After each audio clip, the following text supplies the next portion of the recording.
This is the Graps and Scraps podcast. We're going to be talking about all things wrestling, MMA, primarily UFC because that's really all we watch. But it's whole deal. We're just two losers talking about loser shit. I'm out with Vito Nate. My name's Gianni, and that is false. This ain't just a UFC. We're talking about wrestling and shit, that indie shit, that good shit, that real loser shit. Yeah, pretty much. So we watch everything. He watches more indie, but I dabble in it and I keep up with the mainstream. And same goes for UFC. I watch more UFC than he does, but we know enough to converse and talk shit. So feel free to join the conversation. Have a good time with us, and yeah. So first thing we wanted to talk about was the events of this past weekend because it was an action-packed weekend. We had Backlash and UFC 328 on the same day. I would say let's get into Backlash first. What do you think? I think, with how big of a letdown WrestleMania was, in my eyes, I think there was a hard way to recover from that horrible of a WrestleMania, because there was so many little mishaps that, I don't think I've ever seen before in a WrestleMania. But Backlash, for the short matches that it had, that was a good show. I think it was a pretty solid show. So far, I think it's show of the year, in my opinion. And that's a little pushing out. I would give it to Elimination Chamber so far. If we're talking all wrestling, AEW's been on fire all year, so I got to go AEW a lot too. Yeah. AEW has been killing it. Yeah. But when it comes to the WWE product right now, there's not really much to enjoy. But Backlash, that was pretty enjoyable. I wasn't able to see all of it, but I saw some of it. I saw the last three matches specifically. I enjoyed all of it. Specifically, my friends are not huge on Danhausen. They think Danhausen's just annoying and taking away time from actual talent. I love the whole Danhausen match. I love The Miz and I love Kit Wilson, so I love that entire segment, and especially Minihausen being El Torito. That was dope as hell. That was fun. I loved everything about it. Fire callback. That was an amazing callback to one of the GOATs, El Torito. That's one thing. Awesome. That's one thing about us too. We work the local lucha scene, so we're big on lucha libre as well. I'm a commentator locally, so we're big into lucha scene. We know almost everything. So yeah, El Torito being involved, awesome. Mascarita Sagrada, if you will. Yeah, that was a really cool touch. Also, people watching, excuse my fuck ass dog. Just ignore that. Focus on the wrestling and the MMA. And dogs are cool, man. Don't discredit dogs. Dogs can be dogs. All right, I got two in the room with me as well. They're just staring at me, thinking I'm crazy. But yeah. Good thing you're talking to yourself like a schizophrenic. Exactly. Okay, but back to the show. Backlash, like you said, overall great. I never was and never will be a Roman Reigns fan or a Bloodline fan in general, but except Jacob Fatu. I love Jacob Fatu. That match was fantastic, dude. I hate to admit it, but it really was. Roman Reigns, Jacob Fatu, fantastic match, and I'm happy they're running it back too. We'll say with how strong they're making Jacob Fatu look, it's impossible you can't have him lose, man. He is looking way too strong in order to lose, but knowing WWE, Roman Reigns is going to win because no one beats Roman Reigns other than Cody Rhodes. Yeah, low-key now, I am pretty sold on Jacob being a world champion. After that match with Roman, although in my opinion, I think it could have lasted a bit longer. I think it was 18 minutes or so, and I think it could have been a bit longer because I am fully sold. Within at least 2 years, Jacob is gonna be a world champion. I don't think I've ever seen anyone like him as a champion, because for the past 5 years, all we've had is the same people, Seth, Drew, Roman, Cody. I think it would be cool to get someone, not to mention he's younger. He's 33, 34. So to bring some youth finally, because all those guys are punk now. And I don't know how much longer Seth's going to be in the company. So we need more younger guys with, that heavy star power. And I think Jacob, to me, he's that number one guy for me right now. That I'll agree, because Jacob Fatu, he's coming into his own. That's one thing I will say about Roman too. He always brings out the best in his opponents. This is the best Jacob has ever looked. Sure, the McIntyre feud was great. The small feud he had with Solo was whatever, but the feud with Roman has really helped excel Jacob to the point he can carry a brand and be a main guy, and that's really all this has been for him. And it's great seeing, because I did watch Jacob Fatu back in MLW for a bit, back when MLW was tolerable, when he was feuding with Hammerstone, when he was running the company. That was great. That was great stuff from Jacob Fatu. Now that he's being able to showcase himself on WWE against Roman Reigns is really cool. Yeah, like even with the solo feud, although it was like it still showed that Jacob isn't someone to be slept on. Exactly. Yeah, that's why I think he just has the it that I feel like not a lot of guys in WWE right now with how it's going. Like I don't think there's a lot of guys with that it. Well, yeah, because WWE releases all the talent that has a fucking reputation. I'm sorry for cursing. I wasn't trying to. It slipped out. Which we are going to talk about that in a bit, because I have some mighty opinions on that bullshit, dude. You and me both. I guess we could tie it in a little bit, too, because the next match we haven't discussed on Backlash was Io and Asuka. We all knew that was going to cook, and did it ever cook. That was a great match as well. So I was happy we finally got it and they were able to let it cook. Yeah, like, I think it's... Like, although it's unfortunate Kyrie couldn't be there, like, if it is Asuka's, like, final match, because, you know, there's talk about her being semi-retired, if that's it for her, what a fucking way to go out. Holy shit. Asuka's great, man. I hope she at least wrestles in some capacity still, because she can still go. We saw it this past Saturday. I understand her choice if she does want to semi-retire or fully retire now, because she's had a great career dating back to Japan and NXT. So if she does want to retire, I'm okay with it. But I do want her to keep wrestling at least for like another year or two. But that's just me. But I understand her choice. Yeah, because there is like I read something that she's traveling back to Japan, but purely for like family. So she might genuinely be done, which a little bit of a bummer because I still think there's more you can do with Asuka. But if that's the way she goes out, what a damn send-off. What a good way to go out. It's also a bummer in general for WWE because they lack so many women talent, so the more you lose, the worse it is for them. So losing Asuka really hurts them because she is one of the last true big names they have. She can fit in the mid-card title and the world title, so losing her really hurts a lot. Yeah, because I looked at the roster for WWE as a whole. They don't have much anymore. Like, I was checking NXT. They only have, like, 12 females over there in NXT now. SmackDown, they have, like a small little, like, dozen. And there's only a couple on NXT who are actually worthy enough to be on the main roster. Like, Kalani Jordan, she's next up. Lola Vice, she'll work. Lizzie Rain, I love Lizzie Rain, by the way. Lizzie Rain, she'll work on the main roster. Lizzie Rain, bro. That shit was so awesome. That finisher goes so hard. Thunderstruck, bro. Lizzie Rain is awesome, dude. She is phenomenal. I love Lizzie Rain. Niece to the original Iron Maiden drummer too. She's fantastic, man. Yeah, but back to Backlash. What was, like, in my opinion, I think the lowest match was the Trick and Sammy match. That's the one match I didn't see anything of because honestly, I'm not a big Trick William fans either. So I wasn't really paying attention to him as much. But I love Sami Zayn, always have. But Sami Zayn needs to turn heel. He needs something fresh. But that's the one thing I didn't see much of Backlash. So I'll let you talk about that one. Yeah, Sammy Hogan, bro. He's Sammy Hogan. Okay, slow down. Nah, that man. I like Sammy too, but like Ilya and Carmelo were like carrying the mid card division, and we haven't seen them in months. Like, they were hard carrying, and as soon as, like, I think Sammy should turn heel now, because, like, it's not working as a face now. He's getting booed out of the building. Yeah, now. He's getting, like, hardcore booed. I'm not too sold on Trick. He's very Jey Uso to me. He only does, like, specific moves. I will say on that, at least Trick is more versatile. At least he'll do more shit. He's not just super kick and spear and Samoan drop and splash. He has more versatility, so I'll give Trick that.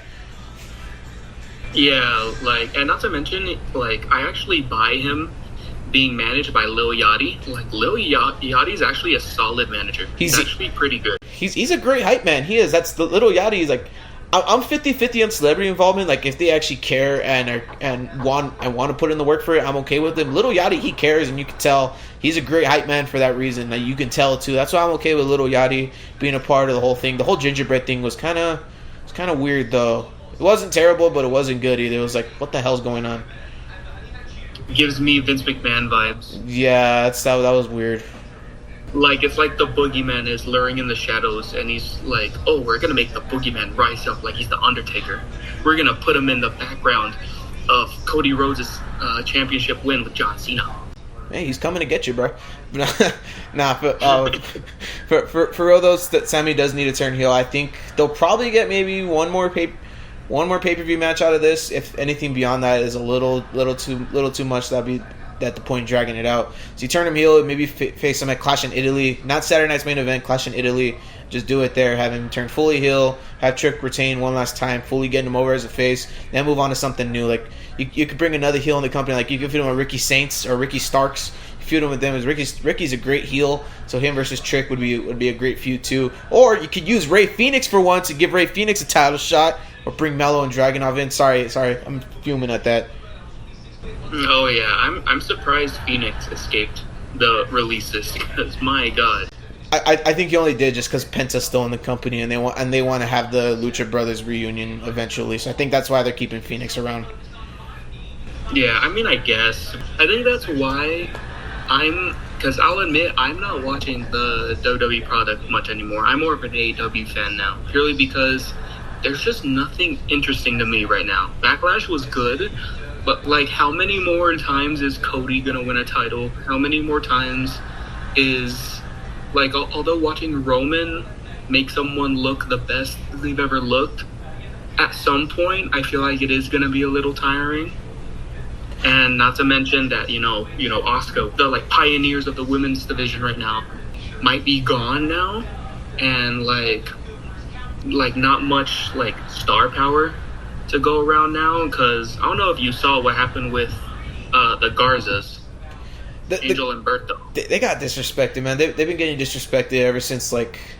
When they went down to NXT for a bit, I was like, oh, hell yeah, they finally get something to do. Then they got called up quick. That just...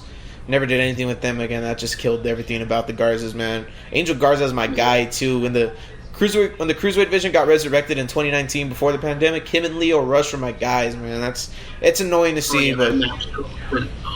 that Leo and Angel Garza match, oh my god. Exactly, man. Those two were my guys, man. I was happy the Cruiserweight division was finally getting some love again, and then the pandemic hit, and then everything just died with the NXT. NXT went under with the competition for AEW. It kind of just got outshadowed.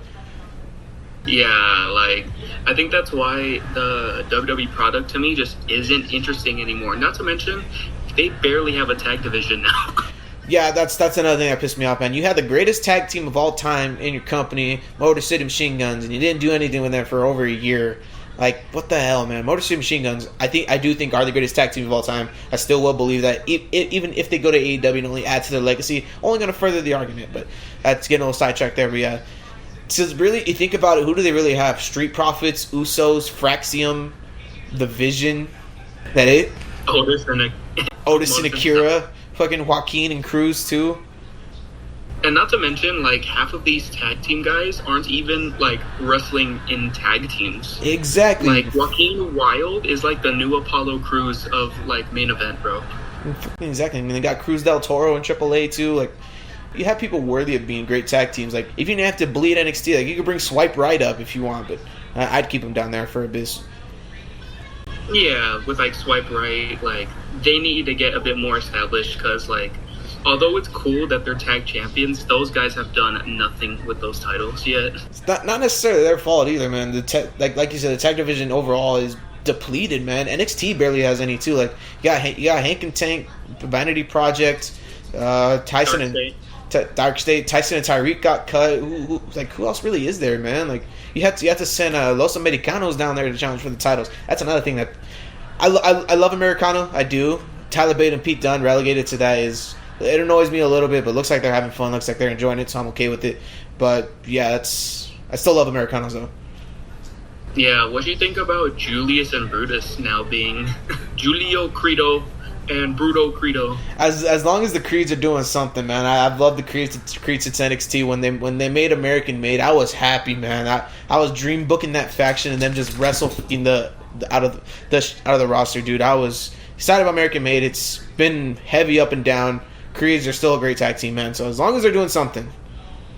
Yeah, like, even in my universe, I made Julius a solo guy because Julius himself can, like, absolutely fucking kill it. I agree. He had a short stint in NXT there where he was doing some solo stuff when he pulled out a shooting star press. That was fantastic. I think it was an ambulance. Yeah, he gives me like early Brock Lesnar vibes. He gives me. That's fair. Like I was also thinking a little more Shelton Benjamin, like America's Greatest Tag Team, like kind of along that line. Oh yeah, he does give Shelton Benjamin. Yeah, like a white taller Shelton. Yeah, exactly. And with a goofy ass nose. Exactly. Yeah, that dude's nose is the size of like a mushroom. but on let's move from Backlash to the horrible ass SmackDown. SmackDown's not even worth talking about, dude. It really isn't. Like nothing about SmackDown. I'm saying this as someone who blew money to go to the go home SmackDown before WrestleMania. SmackDown is not worth talking about. At all. Like. Yeah, like I can't believe we got blessed with Damian Priest versus Tala Tonga. We were blessed. It's not even really big meaty men slapping me. That's just two tall motherfuckers fighting. And not to mention with the whole MFT, like it's not even a stable anymore. I'm grateful Jeff Cobb's out of that, by the way. Jeff Cobb should have never signed with WWE. That's one thing I firmly believe. Should have gone to AEW. Would have been better than AEW. But yeah, the Tonga Loa release did shock me a little bit just because MFT was constantly on TV. And you can't really have Tama and Tala as a team. That just doesn't blend well. Yeah, with the whole MFT thing, it was weird that they didn't let Tama Tonga and Tonga Loa be the team because they were always the team. Gorillas of Destiny, man, fantastic, and my dog's climbing on my lap. But like, the one thing I'll give WWE right now is in NXT with all the new guys they got coming in. Will fucking Cruz. He's big, he's bad. He'll body slam your dad. I love Will Cruz, bro. Mason Rook. I'm still unsure on that name. It's not bad. I understand it. It's not bad. Yeah, but like with that topic, I actually had this in mind. Like the whole Tony D'Angelo being the most hunted man in NXT with Tavion, Mason Rook, Naraku, or Evil, as he used to be known as. Like, do you think those guys are gonna take the belt off him, or do you think Tony's just gonna like destroy them? I think it's probably gonna be Evil because Evil's a big Japan name. They're probably gonna want to fast track him to the main roster, so he'll probably get a couple challenges. He'll probably lose the first one. Like he'll probably do some of his typical cheating stuff and get caught and get a DQ or something. Then he'll challenge again and get away with the cheating stuff and win the title. Have a short little reign, defend it against Rook once, Tavion Heights, whoever. Rematch Tony D, probably lose it back to Tony D, then send him up to the main roster or something. Yeah. Actually, Naraku, Evil. I literally have no idea what the fuck to call him. I'll call him Evil. Yeah, that's why I call him Evil. Yeah, and he's actually making his debut this week. Who do you think he's gonna bury? Probably some random PC talent or whatever. Some what is it called? The LFG? Probably some random LFG dude or random Evolve guy or something. Yeah, actually, speaking of Evolve, low-key, that's the only show that I will say is worth watching, because there's no, like, releases going on over there. Like, yeah, they released half the people on LFG, which, like, what's the point of that show, then? Tyra May Steele, bro. She won the first season and got released. Yeah, like, and she was big on Evolve, too. She was huge. She was in 2 of the biggest title matches. And... like, that's it. Yeah, that's it. The only one who's successful from LFG is Shiloh Hill. He's like the only one who's successful. Like, dude beat Ricky Saints or Ricky Starks on his final show. I mean, Jasper Choi's kind of hanging around still. He's kind of just he's at least staying on TV and staying relevant. But that's really it. Yeah. Yeah, I don't see a point in LFG because all of the entertaining wrestlers are, like, gone now. Exactly. So there's no real point of that show. There's no reason to watch it. I'm not going to watch it. It's pretty much the same. Pretty much does the same thing as Evolve. Just introduces you to new talent, just actual homegrown talent, and not the IDs, because IDs are more prevalent on Evolve. Yeah, like, I think that's why, again, I'm just not with the WWE product anymore, because, like, they're fumbling on every single show. A lot of people aren't, man. Like I'm getting there. I just can't cut off WWE, man. It's too important to me. I can't cut off WWE. Like I'll always keep up with it or keep at least somewhat watching it. So I understand your point, though. Yeah, one thing I'll credit them though Triple A. Oh my god. Dude, on Undertaker's booking hell of a show at Triple A, man. The last person you'd expect to book a Lucha Libre show is booking a hell of a show, bro. Yeah, like Vikingo versus Mini Vikingo. Holy shit. The Americanos feud, bro, that's fantastic, man. They were brawling for an entire episode.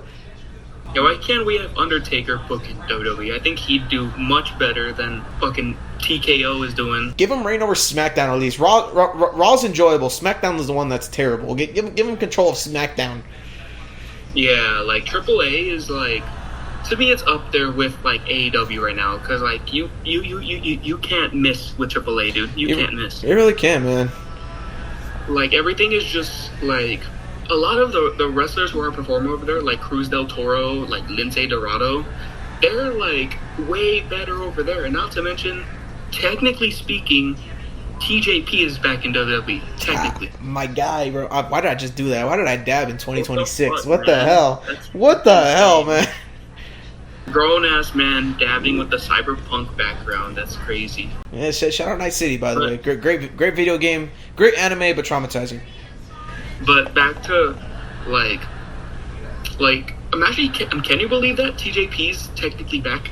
It's awesome, man. Like Cruiserweight Classic was one of the things that, like, I'll admit, like, before 2016, I wasn't big into like any wrestling outside of WWE. I did dabble in TNA occasionally, but the Cruiserweight Classic and Black and Gold NXT, they really helped me expand my taste in wrestling. So I have a love for TJP and all that for that reason. Like, that's what introduced me to Kota Ibushi. His match with Cedric Alexander, one of my favorite matches of all time. Yeah, like one of my favorites in the Cruiserweight Classic was Kota. And like I still think to this day, imagine if he was in WWE. I'm grateful he didn't, man. WWE wouldn't know what to do with him. Like, he probably would have been fine on NXT, but it would have been a whole nother Shinsuke thing on the main roster. Low-key, I think WWE's racist. They don't know how to book Japanese wrestlers, bro. I don't think it's more like a race thing. I think it's just more like they don't know. They wrestle a certain style that doesn't transition well into WWE.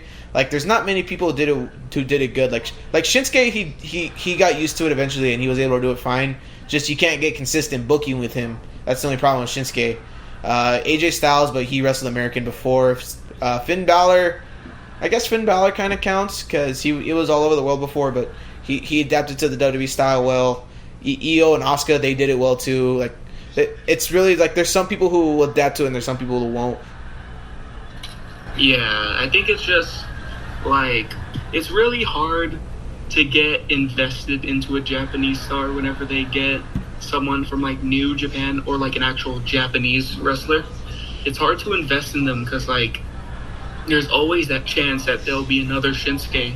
They'll get like the best opportunities. They'll be like on the top, and then nothing happens from it.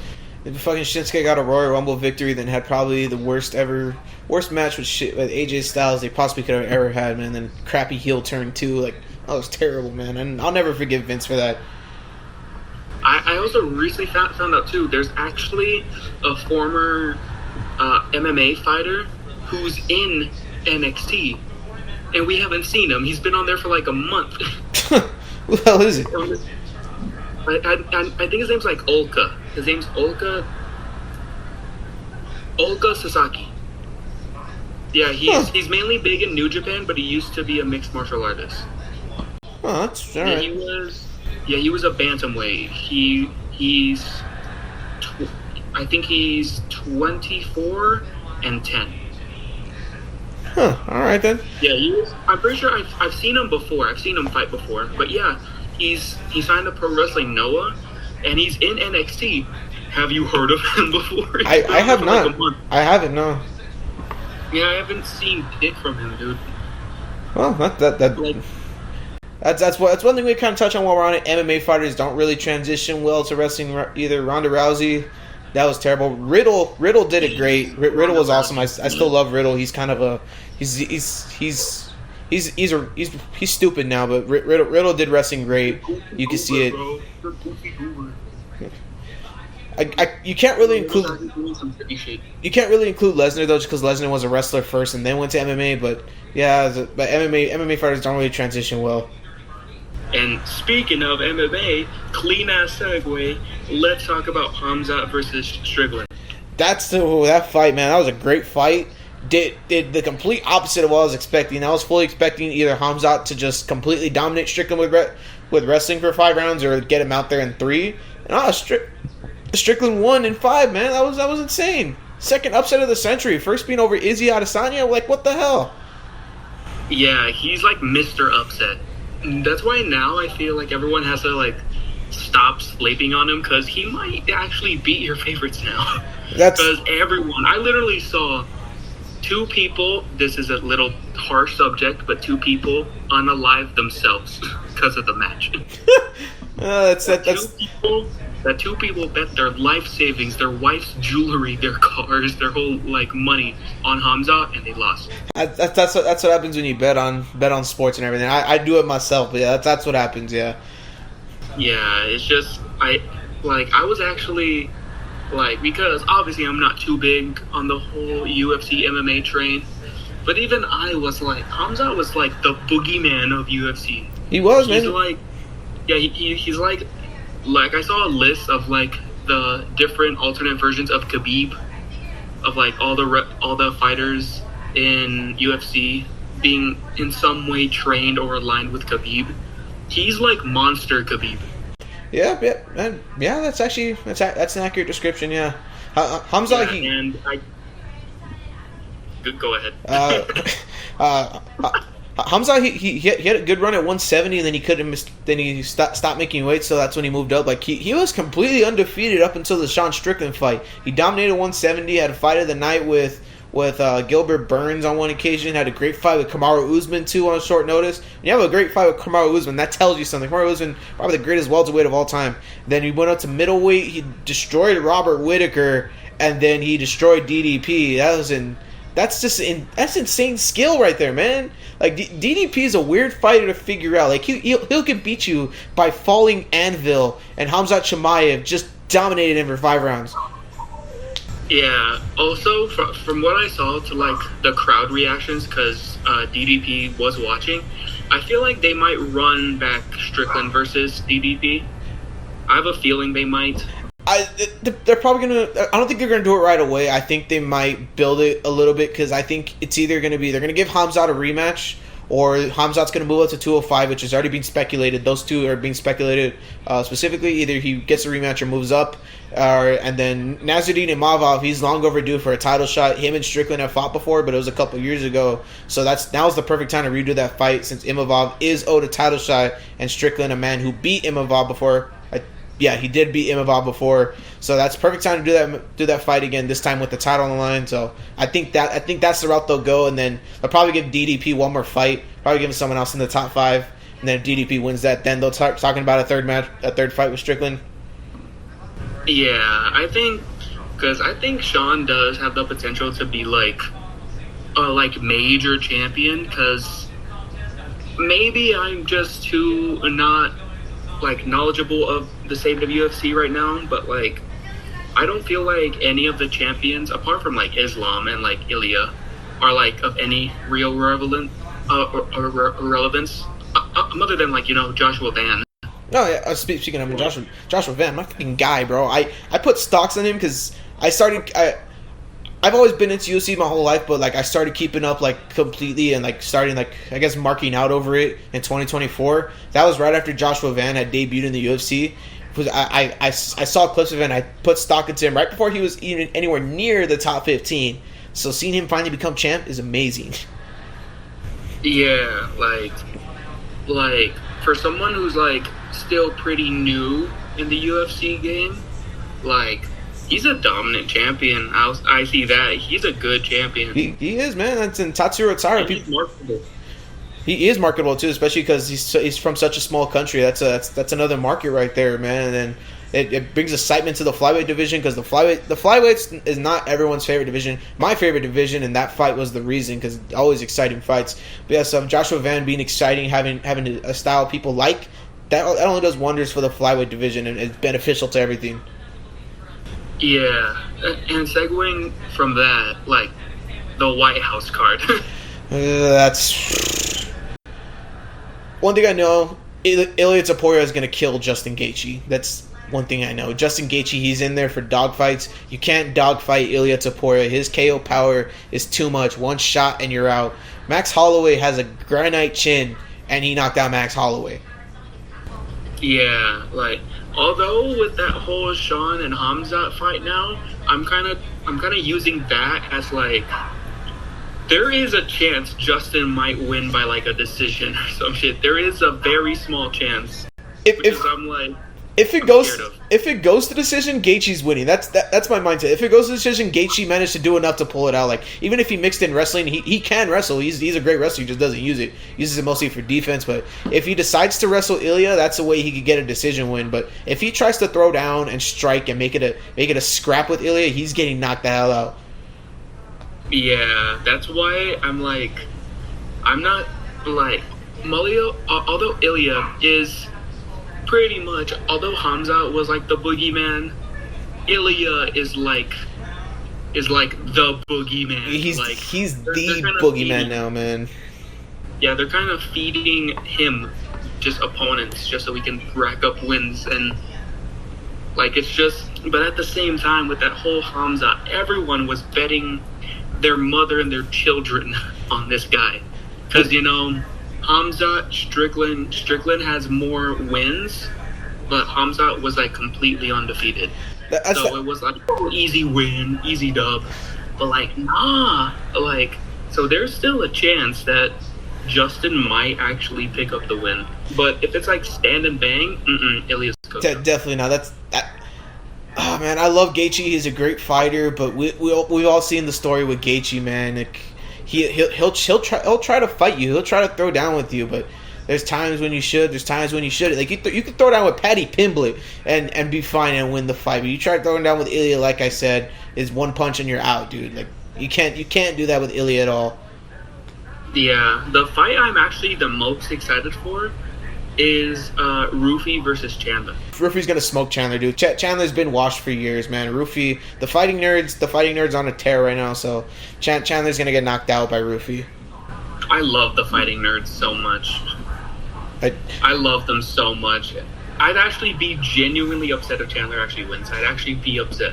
I wouldn't be surprised by it if he, because Rufy's been beaten by grappling before. So if Chandler grapples Rufy, it could work out, and that's the only way he could win. But if he like I said for Gaethje, if he wants to try to make it an exciting fight with Rufy's gonna find a way to find the chin and take him out. Yeah, one thing I was just like, because when you look at the White House card, you'll see all these fire names, all these guys who are gonna like kill it, and then you see Bo Nickel. Hey, I've been a Bo Nickel fan since his debut, man. He's a great wrestler. He was just still very green, and I think they rushed him a little too much, and that's what happened when he lost to RDR. I think now that he's finally taken a step back, the knockout over Adolfo Vieira, I think it was, and now this fight against, is it Kyle Dawkins, I think he's taken the necessary steps to finally get the momentum back and finally develop more, because when he debuted, he was still very green, getting first-round finishes, and when he can't get a takedown, when he can't get a finish, he looks lost. Like, the Paul Craig fight is the perfect example. We thought that was going to be a great grappling fight. It never happened, and then they barely even struck too. But Bo Nickel won that because he did at least more output. Bo Nickel needed the time to develop. Now I think that's happening perfectly fine now. Yeah, I mean, that's fair. I think it's just like, although I have no idea who Zahabi is, the guy who's fighting O'Malley. Oh, Zahabi, he's some Canadian dude. Like, he robbed both Aldo and Chito Vera. He should not be in this spot, but it is what it is. But I just think Sean O'Malley is gonna walk off, dude. Like, Zahabi, he's good enough for the top 15, but you put him in the top 10, top 5, that's where he caps. So Sean O'Malley, with how good of a striker he is, he's gonna find an opening. He's gonna crack the chin and send Zahabi back to Canada. Yeah. What about Pereira versus Ciro Gane? This is the tricky one. Pereira did put on the size. He is big enough to fit heavyweight. I don't know if his power will translate over to heavyweight, just because the heavyweights do hit harder than the light heavyweights. So that's the one thing I will say about Pereira. He has the skill and the capabilities to do great in heavyweight, but he relies on his power for knockouts and everything. I don't know if it'll translate just because the heavyweights are used to being hit that hard, if that makes sense. I mean, yeah. Low-key, again, maybe I'm not knowledgeable. To me, it looks like Pereira might be like a one-trick pony, almost. I see why you say that. His left hook is his most dominant one, but he is a skilled kickboxer. He can kill you with his feet, with his knees. He can kill you with everything. Just that's where I think he has the skill advantage over heavyweights, because the heavyweights, they rely on their power. Like the heavyweights are one-trick ponies, man. Like they look to throw down, they look to knock each other out. Like it's the definition of big meaty men slapping meat. Like they'll just punch each other till someone gets killed. Yeah, I think it is cool because Pereira brings like such a different style to heavyweight. I don't think I've seen someone with a mean ass left hook throw like a fucking kick like that. Exactly. That's. It is more like, it is more like stand and bang with some grappling. Other than that, like there's not much like kickboxing in heavyweight. Yeah, that's why I think Pereira would do fine. Like if he doesn't knock out Cyril Gane, he'll just piece him up like a puzzle. Like he'll just throw strikes and break down Gane easily. Where do you think that would leave Pereira if he lost though? If he lost, I think he'll still be positioned fine in the top 5. Like you could face him against like a Cortez Acosta or someone else in the top 5, top 10 area, and then he'll be fine. He could get a win. Like you could throw him there against Curtis Blades, and then he'll be fine. He'll get a win. He could work his way back to the title shot easily. Oh my god, I love Curtis Blades. I love him. Well, have you seen his TikToks, bro? I have not, and I kind of don't want to. I love this guy. On the topic of Curtis Blades, we can transition to the guy who just beat him, who's also on the White House card. The man I hate the most, Josh Hokett. Josh Hokett, man, he is insufferable. I will admit, when he won on the Contender Series and he did a promo afterwards, I was like, this is great for the heavyweight division. It gives it life, which I'm still in firm belief of. It's giving the heavyweight division some excitement, and it's giving them some new life to actually be marketable again. But he goes too far, dude. Like, he is insane. Yeah, I think he's like a big, beefy, bald, bearded Conor McGregor. Yeah, that's fair. With the attitude, at least. With the attitude. Like, I think, like, he almost has that Colby Covington kind of vibe.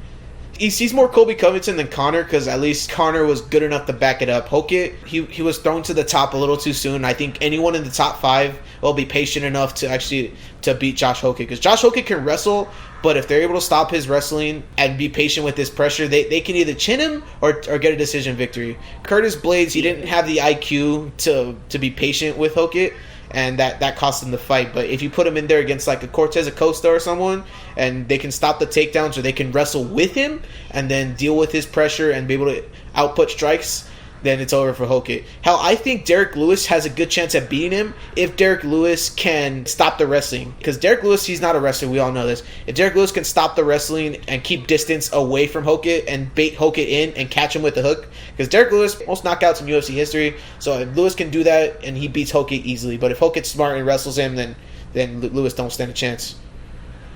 Yeah, I hope if Derek Lewis beats him, I hope he talks about his balls again. Yeah, Derek Lewis is probably my favorite heavyweight, honestly. This comes from someone who loves Tom Aspinall, too. I'm a believer in Tom Aspinall, and I love Derek Lewis, man.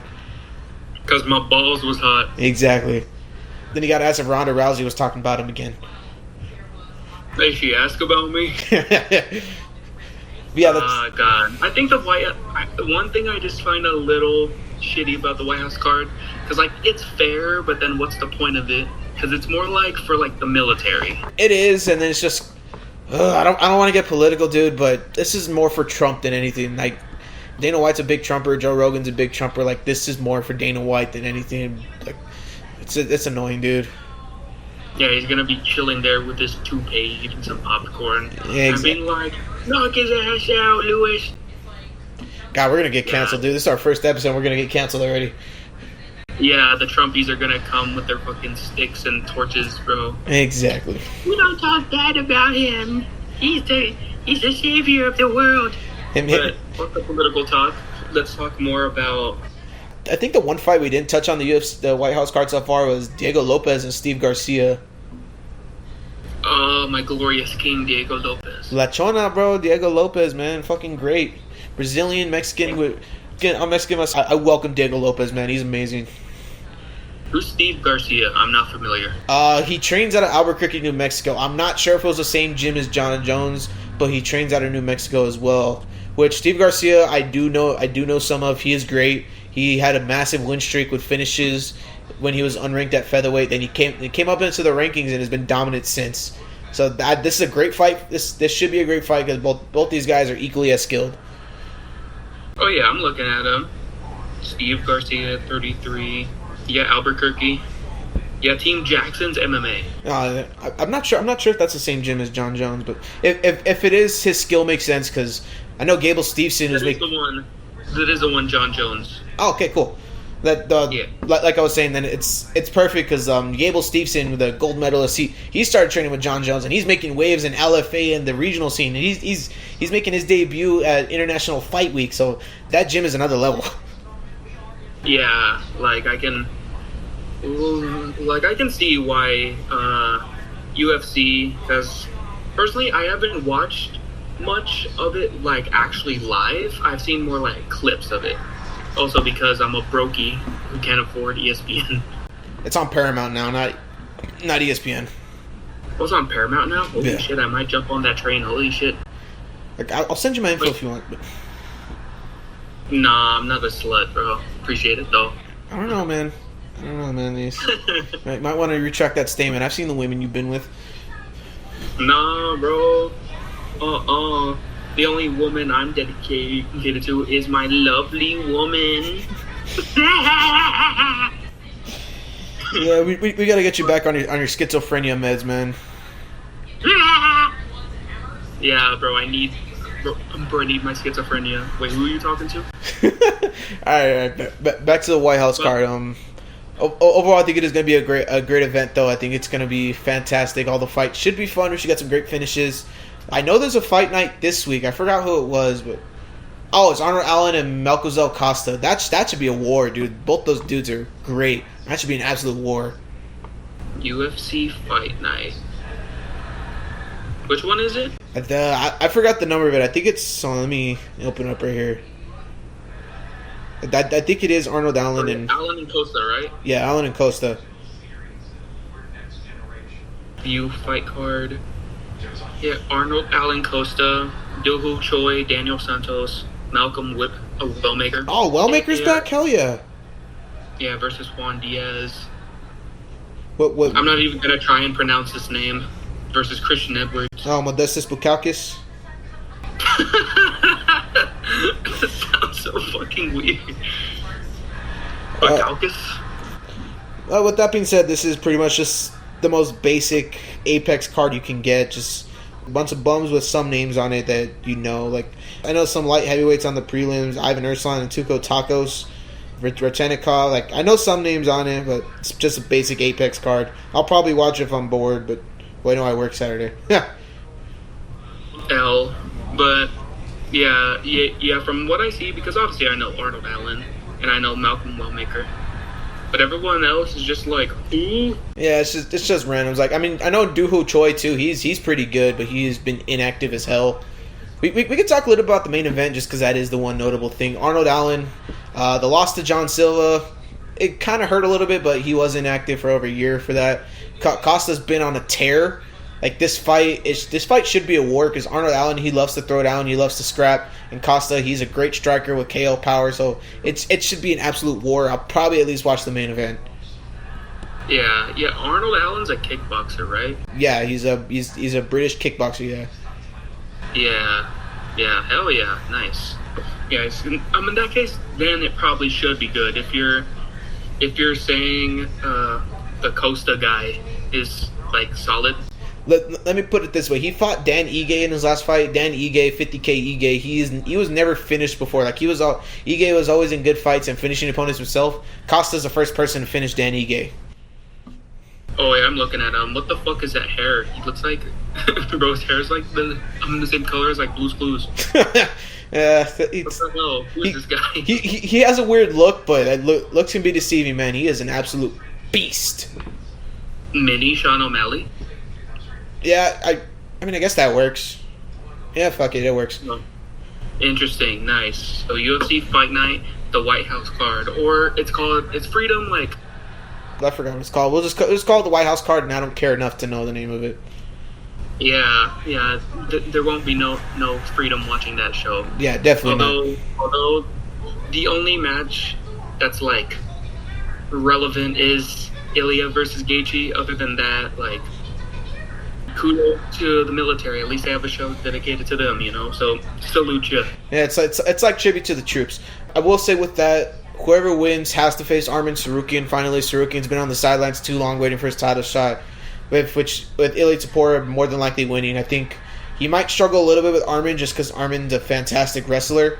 But I still think Ilya beats Arman. I think the only person who has a good shot at beating Ilya is Islam. Oh God, imagine how long that fight would be. They've been trying to set it up for a while, man. I think they're slowly building it, slowly burning it. Yeah. One thing I also want to talk about is to transition from WWE to UFC back to wrestling. I want to talk about the upcoming. Is it Double or Nothing coming up? Yeah, it is Double or Nothing. I think it's in 2 weeks. Yeah, I think it's the same weekend as Saturday Night's main event. Right. Well, what do you think about Edge and Christian potentially being broken up by FTR? I'm okay with it just because I think Christian works better on his own. And I think since I've always loved Edge, I always will love Edge, but he's just boring now, man. Like I don't care enough to see. Or should I say Cope? I still call him Edge. Cope is kind of stupid, but I always will love him, man. But he's just boring now. Like I don't care to watch him anymore. Yeah, I'm pretty sure FTR is gonna win. If they don't, cool, but like that's like the one thing I'm not really that interested in. I do think eventually they'll probably... It might happen at Double or Nothing, but with how they set it up for Dynasty, I think eventually they're going to do some form of ladder match with the Bucks in there as well. So I think they're probably going to build towards that. Maybe another team, if it was up to me, I'd put the Rascals. But yeah. Yeah. One thing I'm very excited for is the Jericho and Ricochet Stadium Stampede. Oh, yeah. It is Stadium Stampede? Because... Yeah. So far, obviously, it's going to be a 5v5. So far on Jericho's team, it's Jericho, the Hurt Syndicate, and Jack Perry. Jack Perry's random, but I guess it makes sense. That's very random. It's like it's so random to bring in Jack Perry, but it's purely because he lost the national championship to Mark Davis. Oh, that's right. Shout out Mark Davis, by the way. Shout out Mark Davis. A big shout out. I love that man's meat. Yeah. Well, okay. Watch what you say, bro. We're still a PG show. The Dunkzilla meat, bro. But other than the Stadium Stampede, Ada versus Takeshita, bro. Finally, dude. Finally, we're getting that match, man. Like, I will be seated for that match. I'll grab myself a drink. I'll grab myself some snacks. I'll be locked in on that match. I don't care if I'm at work. I don't care if I'm at home. I'll be watching it. Yeah, like I am betting on Takeshita. Hopefully, dude. Takeshita's overdue for another title run. I was in firm belief he should have beat Moxley, but I understand why they're having him beat Okada, which is okay with me. So that's as long as Takeshita gets another title reign, man, he is well overdue for one. Yeah, I'm also hyped for the MJF and Darby title versus hair match. It kind of pains me that Darby's reign was a little short, but with how much they did with it in the short time, I am okay with it ending this quick because he did have some good matches. He faced Ciampa, faced Brody. He faced, was it Kevin Knight last week too? So him having a short but great reign is perfectly fine. The MJF is a great champ either way, so it's fine. It's going back to MJF. Do you think that he might win though? Because like, dude, a bald MJF, man. Imagine. Yes, imagine a bald MJF. Holy shit, that squeaky ass fucking forehead, bro. You're gonna wipe it and sound like a windshield wiper, bro. Now I kind of want to see it, to be honest. I kind of want to see that, but I do feel MJF's gonna win, especially with him losing it in a squash match. I feel like MJF's gonna win back. Yeah, I just think if Darby wins the title, I think the person who should take it off of him should be like Brody. Yeah, Brody. In the back. Because I am a Brody King stan, bro. I love that guy. Hey, man. Fucking love Brody King. Yeah, like, and he should get more star power other than just being in the tag division. Because he's mainly a tag team guy, right? Well, that's a perfect segue, actually, because I do love that ever since Malachi Black's departure from AEW, Brody King has thrived. I thought that was the best thing that happened to Brody King, and that's why I'm hoping, as much as I love Alistair / Malachi, I'm hoping he doesn't go back to AEW, because I feel like they'll just throw the Kings of Black Throne back together, the House of Black back together, and then it'll kill all of Brody's momentum and kind of ruin that. Yeah, I did see that apparently, it is just rumors. It is just rumors. But apparently there is talks between Alistair and AEW. And I'm like, no. I gotta believe to see it, because I know some people were pretty harsh on Malachi Black going back. If up to me, man, I would just... If I was Alistair, I'd go back overseas. I'd wrestle in Progress. Even go to Japan. He'll work great in Japan. Like just go back to Progress, just work overseas, and you have a school you run. Like you can make money perfectly fine. Like you don't need AEW or WWE anymore, especially since they don't know how to book you or treat you. Like you just go be independent again and thrive out there. Yeah, with the whole Alistair Black thing, that was just so bummy. So and not to mention, brother got bullied by Max Caster. Getting bullied by Max Caster is just sad, man. Yeah, that's really depressing, dude. I'm saying this as someone who loves the Acclaimed and loves both Max Caster and Bones. That's just sad, man. But one thing, I'm pretty sure you've seen it, but Swerve versus Bandito. Dude, I am so fucking excited for that match. I saw the teaser. I was like, let's fucking go, bro. Bro, that match is gonna fuck harder than Johnny Sins, bro. Yeah. That's putting it lightly, man. Like, holy shit, because I love Bandito so much. Dude, I met the guy. He's a super chill dude. When I was in Vegas WrestleMania weekend and I went to House of Glory, I saw his match with Amazing Red. Dude, that was fantastic, man. Like, it's impossible to hate on Bandito. Yeah, like, even I met him once, too, where he was performing here at New Era Wrestling. Yeah, screw them. And, hey, they're gonna shoot their fucking bows and arrows at you. Watch it, buddy. But when I met him, holy shit, he was so cool. Such a nice guy. He's super chill, man. Like, no shade. He used to follow me. Now he doesn't, but I can still say, hey, Bandito used to follow me. Yeah, well, John Cena follows me on Twitter. You're nothing special. Oh, hell yeah. Hey, shout out John Cena, dude. If you can see him. John Cena. Mwah. But other than that, the only other thing with AEW I want to talk about is Will Ospreay and the Death Riders.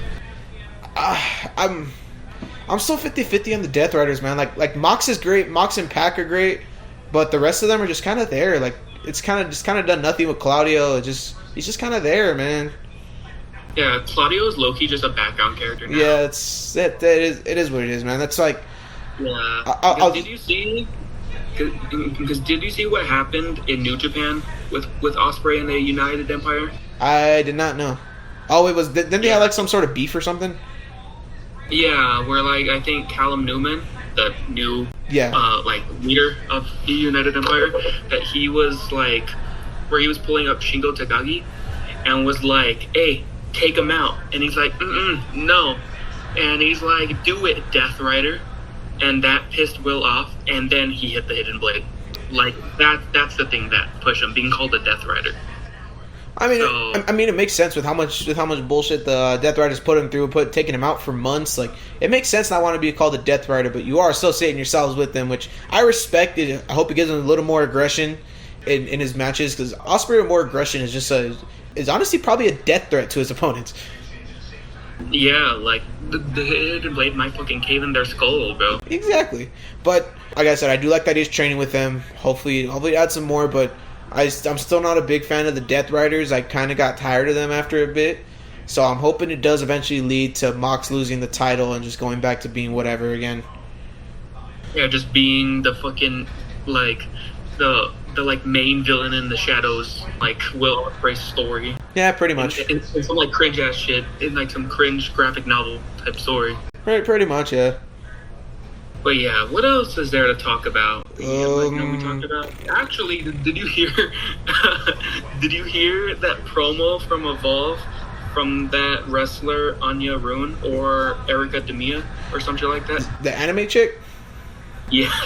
I think people are hating a little too much on it. I understand the hate, but at least let her showcase herself, man. Like it's a character we've never seen on a big screen before. I've seen it a couple times on the local independent scene already, but at least give her a chance. Like, don't be quick to hate on her. Like, yeah, like at least it's different, but like Cause she's a good ass wrestler. She's entertaining. I'll give her that. Promo.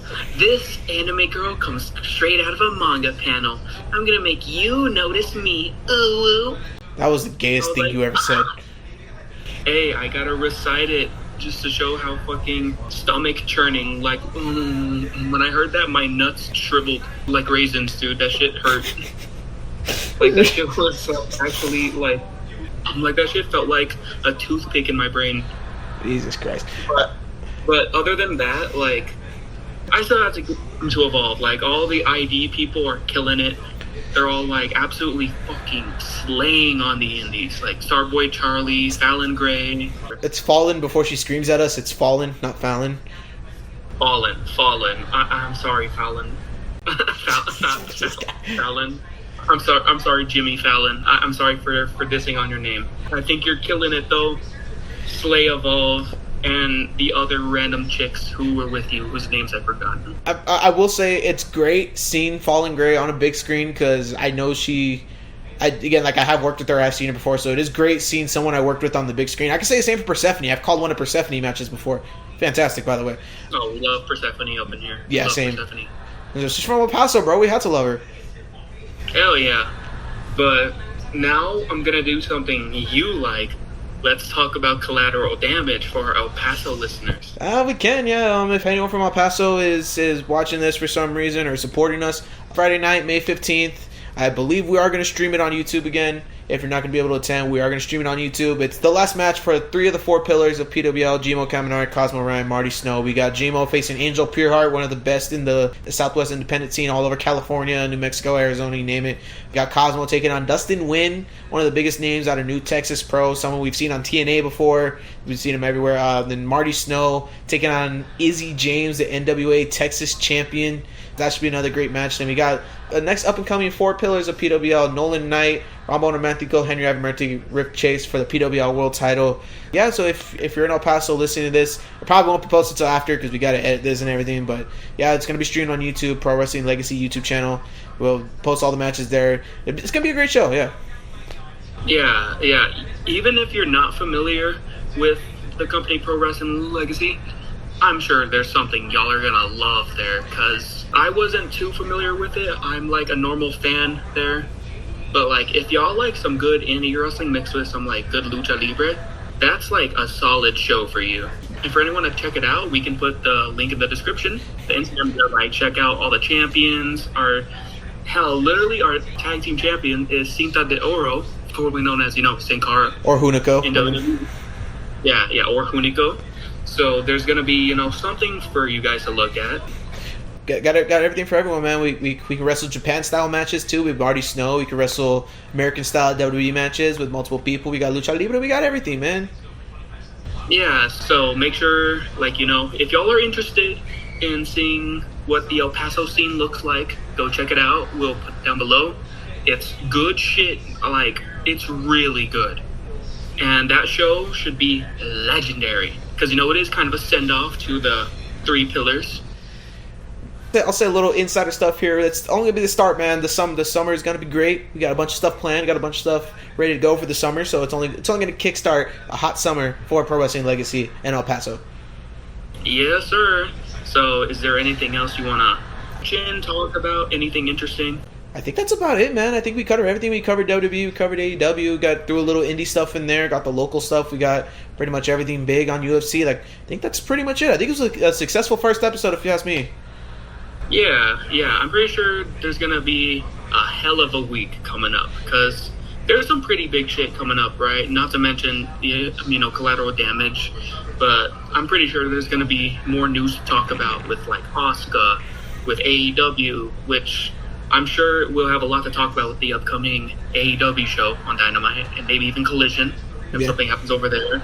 Maybe something on NXT happens on SmackDown. We're filming this on Tuesday right before NXT too, so something could happen on NXT tonight and then we could talk about it and within the next couple weeks. Yes, sir. So I guess that's it. Am I right? Yeah, I would say so too. Like I said, successful first episode. Once again, I'm Awo Vito, Nate Rivers, or Nate Rivera. You can see my name on the bottom there. And I'm Gianni. I'm, the wrestling stand, as you can see on the bottom there. Yeah, well, I think that's pretty much it. We'll see y'all next time.